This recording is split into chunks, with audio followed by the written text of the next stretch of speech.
Welcome to Chillin' 101. We hope this video helps.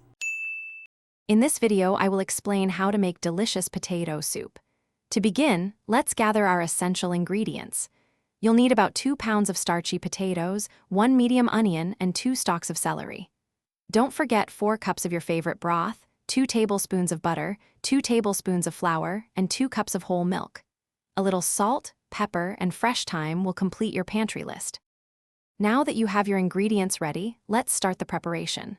First, peel and dice your potatoes into 1-inch cubes. Next, finely chop the onion and celery. In a large pot, melt 2 tablespoons of butter over medium heat. Add the chopped onion and celery, sautéing them until they become tender and fragrant, which usually takes about 5 to 7 minutes. This step builds a flavorful foundation. With your vegetables softened, it's time to build the creamy base of your soup. Sprinkle 2 tablespoons of flour over the sautéed vegetables and stir constantly for 1 minute to create a roux. This will thicken your soup beautifully. Gradually whisk in 4 cups of chicken or vegetable broth, ensuring no lumps form. Finally, stir in 2 cups of whole milk, bringing the mixture to a gentle simmer. Now for the final steps to perfection.